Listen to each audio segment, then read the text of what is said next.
Je me souviens encore très bien de ce soir-là. Les enfants étaient couchés, la maison était enfin silencieuse et puis moi, j'étais tranquille devant la télévision. Tu sais, ce moment que t'attends toute la journée.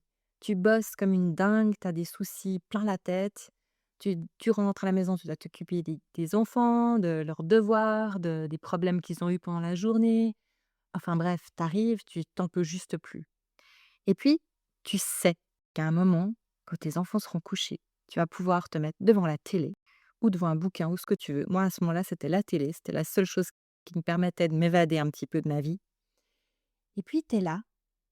Et juste au moment où tu te vides l'esprit en regardant un truc débile ou pas, en tout cas un truc qui te permet de t'évader, là, en fait, j'ai senti mon cœur et ma gorge commencer à se serrer, mais tellement fort, ça devenait tellement douloureux. Je me souviens, j'étais allongée, en fait, sur le canapé et je me suis relevée, je me suis assise, je savais plus comment faire. J'étais sûre que j'étais en train de faire une crise cardiaque. Bienvenue chez Elles et la Lune, la voix qui brise le silence et rallume ta puissance. Ici, on coupe les chaînes, on parle vrai et on se relève ensemble. Je suis Anouk, survivante devenue guide, et je t'emmène là où tu reprends ta place. Et maintenant, place à l'épisode du jour.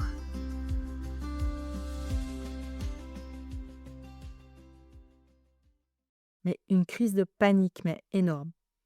Alors je me suis levée, j'ai essayé d'aller boire un verre d'eau, ça passait pas, j'étais vraiment en panique.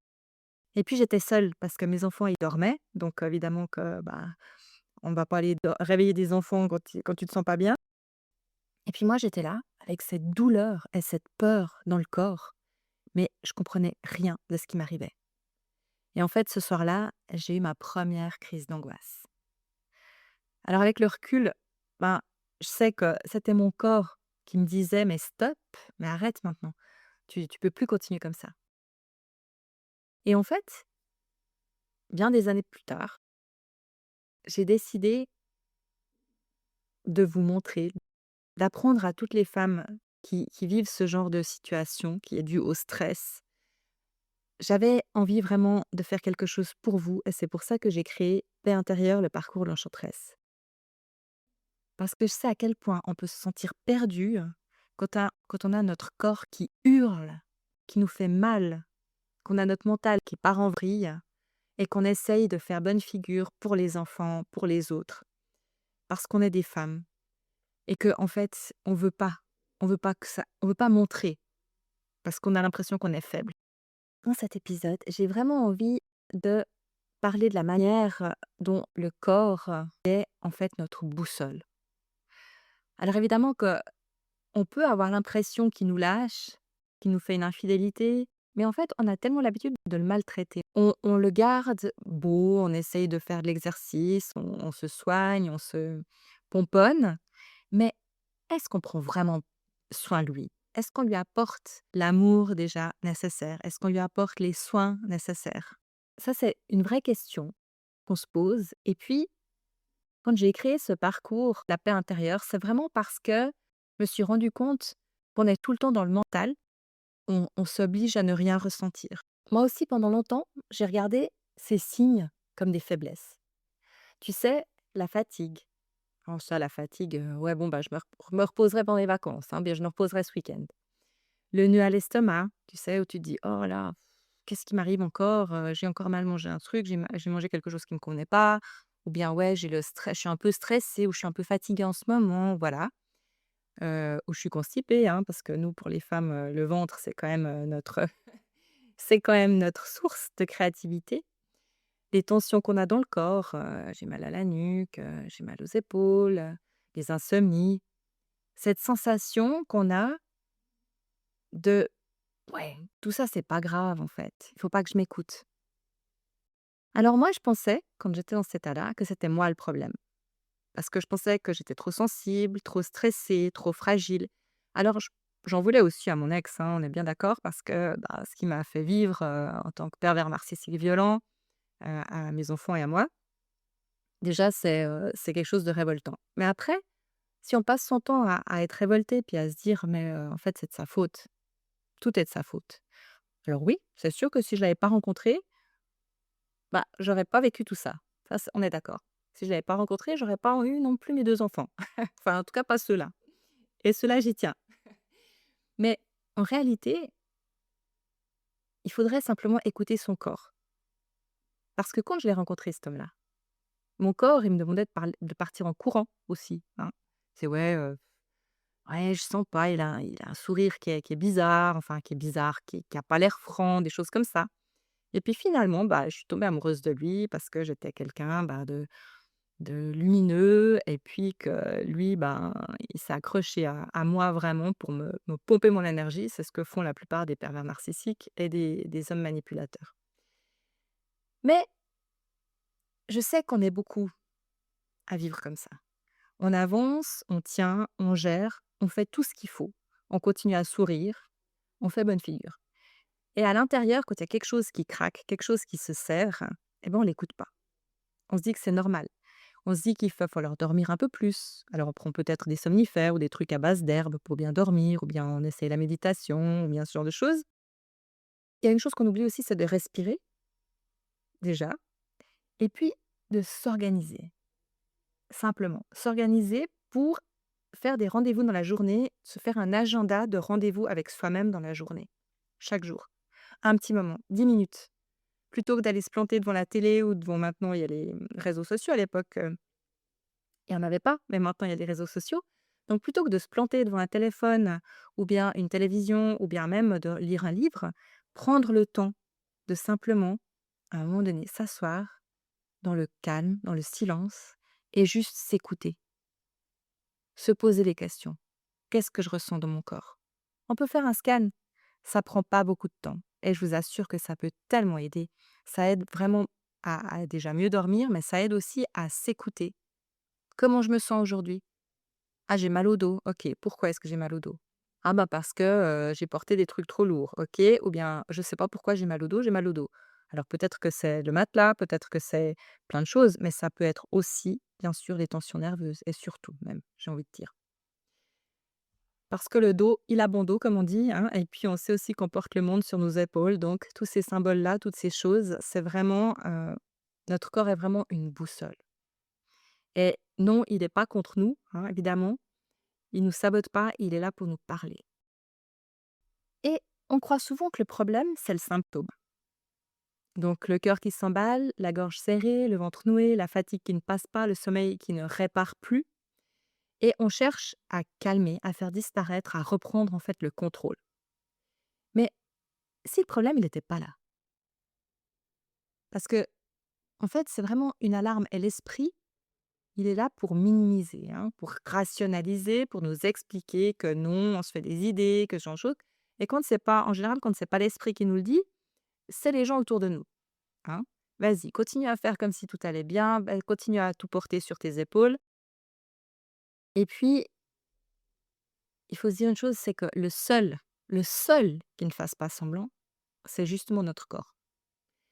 Mais le problème, c'est que, à force de nous alerter, si on prend pas garde et si on ne fait pas ce qu'il faut, eh ben, il va en garder les blessures, il va en garder les traces. Et du coup, ben, après, ça devient plus grave de plus en plus, jusqu'au jour où vraiment, il y a quelque chose qui lâche. Alors il faut vraiment écouter. Quand tout d'un coup on a la respiration qui devient courte, parce que ça on ne sait pas faire, on respire pas. On est sans arrêt en train de halter quoi et puis je sais pas si vous avez remarqué, heu, quand tout d'un coup tu as vraiment un coup de stress. Moi maintenant j'ai appris. J'ai un coup de stress, je me retire en arrière, je m'assieds sur ma chaise ou bien même si je suis debout et je m'ouvre, je lève la tête et je respire. J'inspire et j'expire et rien que ça, je peux te dire que ça fait un bien fou. Et puis, il y a une autre chose, c'est que le corps, lui, ben, il tient des comptes. Il se souvient de ce que tu as encaissé, de ce que tu as minimisé, de ce que tu as porté trop longtemps et de ce à quoi tu t'es adapté pour survivre. Ce que notre mental, lui, il veut pas entendre, notre corps, lui, il nous le fait sentir. Par exemple, la peur du lendemain. La peur, elle peut vraiment venir se loger dans une respiration qui est courte. Le refus de s'engager ou la peur d'être blessé peut s'imprimer dans des épaules. c'était toujours en tension.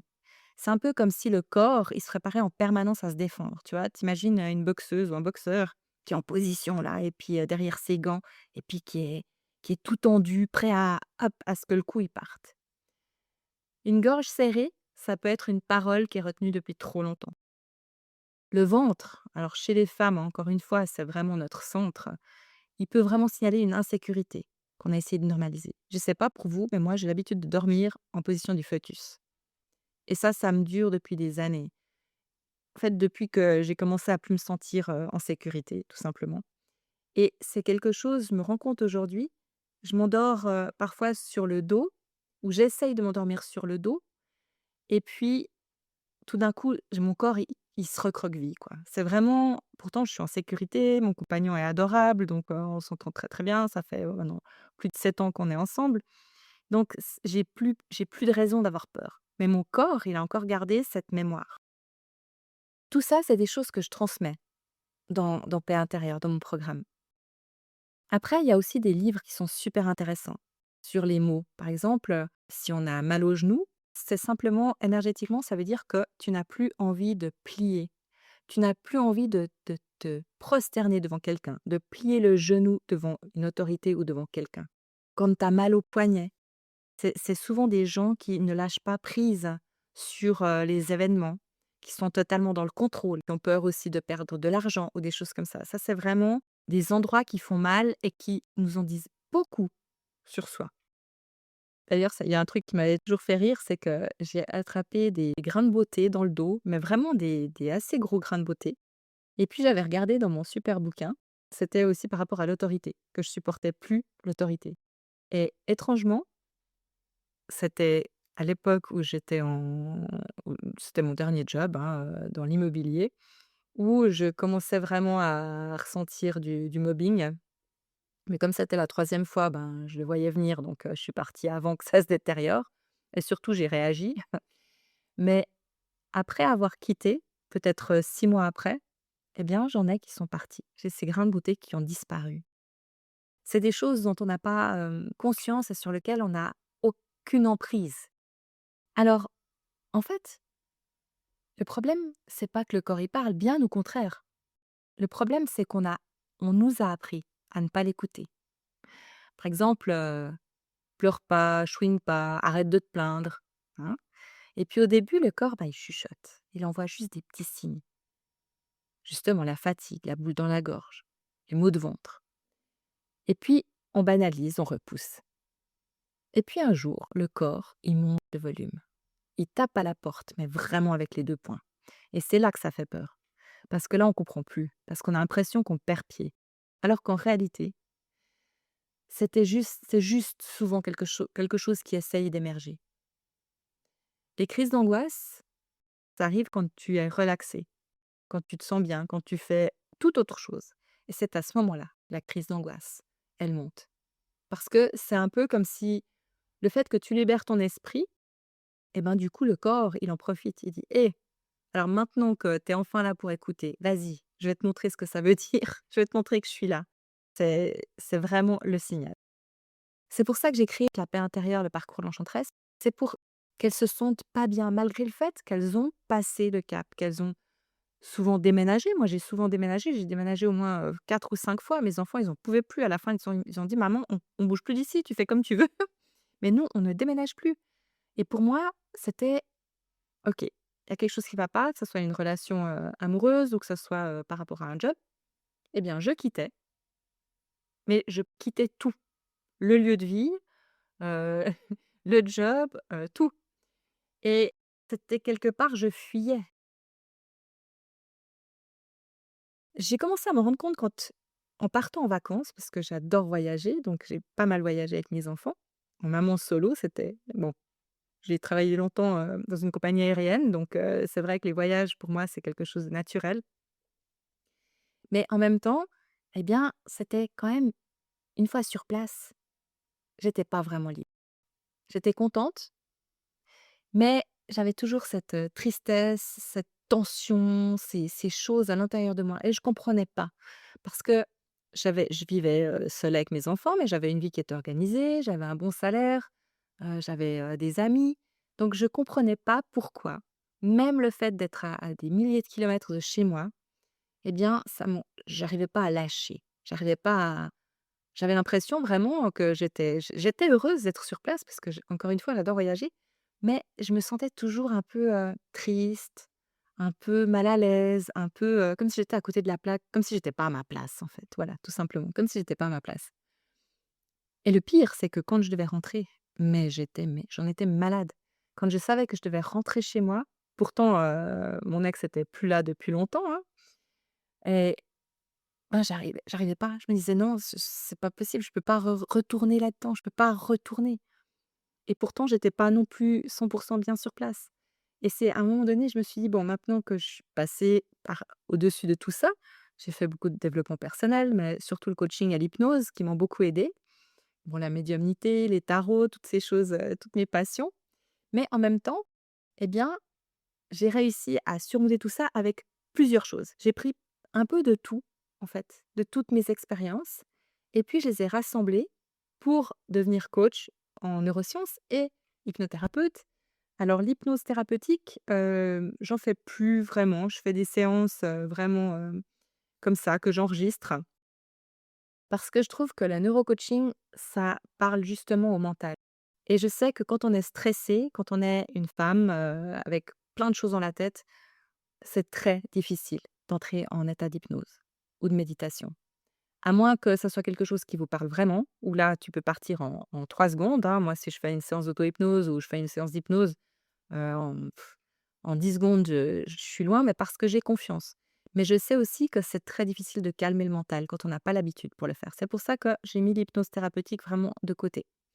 Mais ce sont vraiment toutes ces solutions que j'ai mises ensemble vraiment dans ce parcours de l'enchanteresse. Et je suis aussi Moon Mother. Donc, du coup, je travaille aussi avec les archétypes féminins et avec notre énergie féminine. Parce que on vit dans un monde d'hommes. Donc, on a appris à travailler, à vivre comme des hommes. Mais c'est pas du tout en accord avec notre nature cyclique. Nous, on fonctionne avec la lune, on fonctionne avec la liberté, on fonctionne avec l'intuition, on fonctionne avec. On a une manière de voir les choses, de voir la vie. Je sais pas si vous avez remarqué, mais nous, en tant que femmes, quand on nous soumet un problème ou quelque chose, on voit les choses de A à Z directement. On voit tout le parcours. Alors qu'un homme, lui, il va voir le point A au point B. Alors, pour pouvoir arriver à Z, il faut que je passe par B, après par C, après par D. Et puis alors, si on les coupe dans leur cheminement, en général, il n'y a plus personne, ou alors ils s'énervent.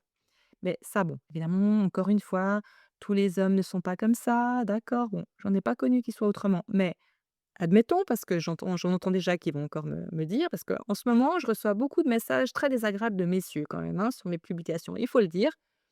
Je pense que je les pique. Et puis, bah, comme m'a dit ma coach, si tu piques, ça veut dire que ton message, il passe quelque part. Alors voilà, donc je vais continuer à me faire piquer, bien que ce soit pas très agréable. Mais en fait, ce que je voulais dire, c'est que c'est vraiment important de reprendre quand je parle de sécurité intérieure, de paix intérieure, et j'ai cette phrase, «Retrouver sa paix intérieure, c'est retrouver sa puissance féminine». Pourquoi? Parce que quand on a retrouvé sa paix intérieure, en fait, on s'occupe plus de ce que les autres pensent. On s'occupe plus de ce que les autres disent, du regard des autres. On s'en fiche complètement. Parce que ce qui est important, c'est soi-même.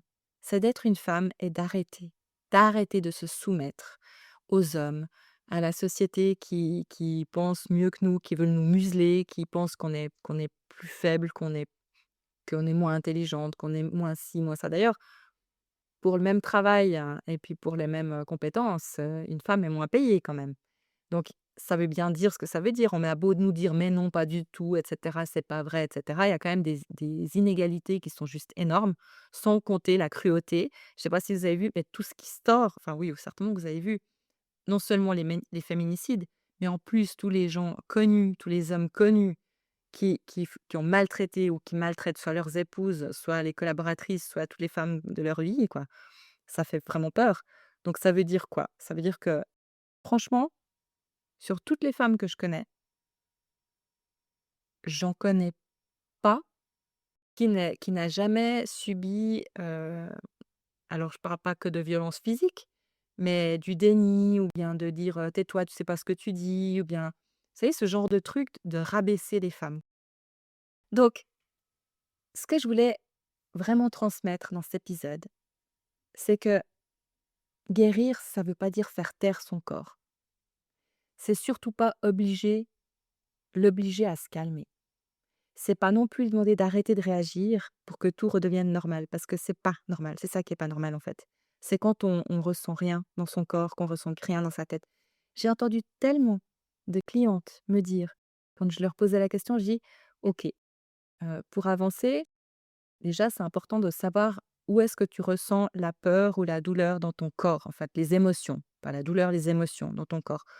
Est-ce que tu les ressens dans ton plexus? Est-ce que tu les ressens dans ton cœur? Est-ce que tu les ressens dans ton ventre, dans ta tête, dans ta gorge? Et puis la plupart du temps, quand je disais: «OK», alors quelque chose de négatif, elles étaient toujours capables de me dire d'où ça sortait. Je disais: «OK, maintenant on va faire l'inverse. Par rapport à une belle situation, par rapport à quelque chose qui t'a donné du plaisir, qui t'a donné de la paix, qui t'a donné de la joie, où est-ce que tu la ressens?» Et là, plus de bruit, plus de paroles.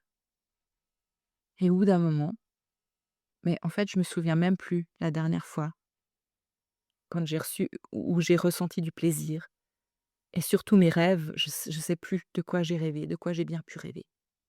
Et ça, c'est vraiment quelque chose de très courant et c'est pour ça que c'est important de s'écouter parce que ces moments de bonheur aussi, qui sont quelque part, parce qu'on en a toutes vécu, mais ils sont cachés vraiment sous des couches et des couches et des couches de patriarcat, de mauvais traitements, de fois où on nous a demandé de nous taire tout simplement.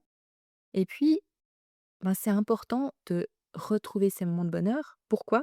Parce que en neurosciences, c'est remplacer des mauvais souvenirs ou des mauvaises choses, et ça on le fait aussi en hypnose d'ailleurs, par des choses qui sont bien. Mais c'est des choses qui doivent être vécues. Parce que si on vous dit, «OK, quel est ton rêve aujourd'hui?» et puis que vous me dites, «Ah ouais, ça serait, je sais pas moi, d'avoir une super belle maison». OK, c'est bien. Mais pour pouvoir avancer, la pensée positive, c'est quelque chose avec laquelle on nous a bassinés pendant des années, mais la pensée positive, elle sert à rien s'il y a pas l'émotion qui va avec. Et cette émotion, il faut être capable de la retrouver. C'est pour ça que c'est un travail à faire, c'est sûr, parce que ce travail-là, il y a que soi-même qui pouvons le faire.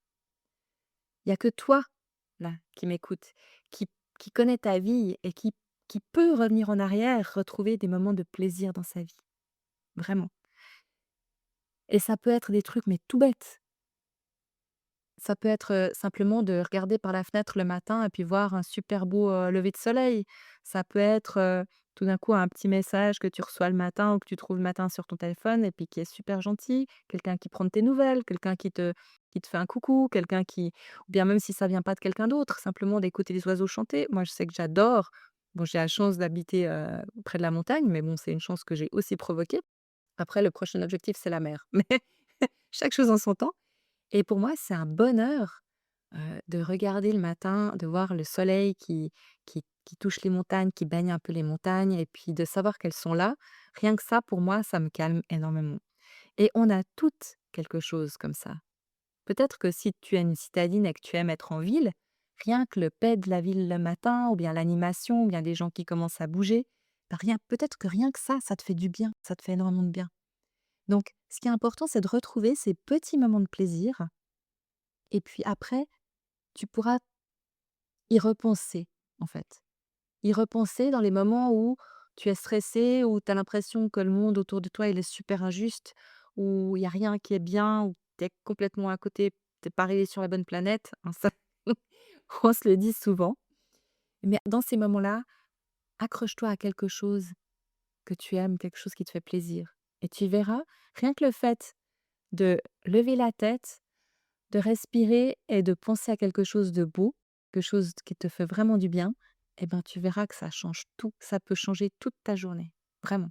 Alors encore une fois, bah, moi, je mets à disposition vraiment tout mon savoir, toutes mes expériences, toutes mes expertises, mes certifications aussi, hein, et tout mon chemin surtout.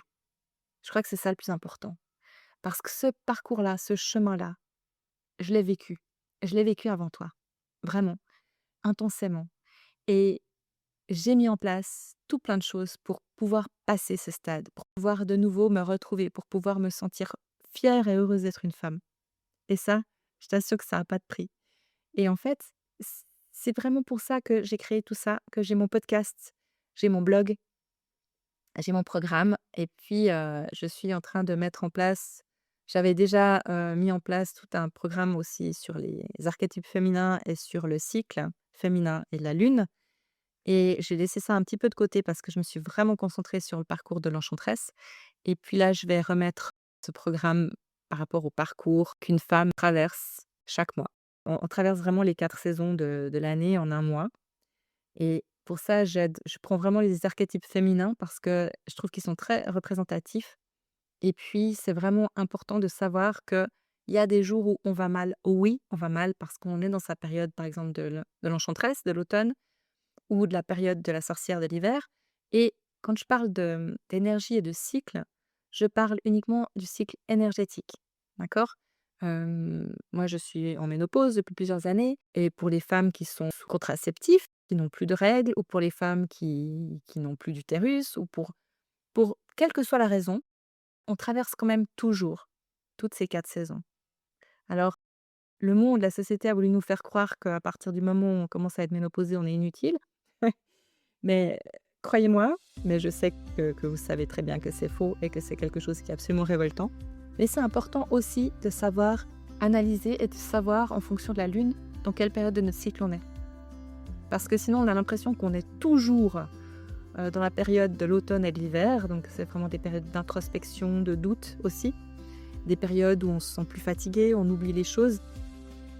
Et c'est super important dans ces moments-là de se dire ah mais OK, je regarde la lune, c'est lune descendante ou lune noire. Ouais, c'est bon, je suis vraiment dans ma période où là, il faut me ficher la paix, où je suis fatiguée. Et puis à partir du moment où on a compris ça, je peux vous assurer que la vie, elle est beaucoup plus facile. Alors moi, je vous abandonne là. Non, je vous abandonne pas, jamais. Je vous laisse là pour cet épisode. Vous allez trouver les liens pour mon programme, pour mon site web, pour mon blog, etc. Je vous mets les liens sous l'épisode. Et puis, je vous dis à très vite, à la semaine prochaine pour un nouvel épisode sous une nouvelle lune. À bientôt.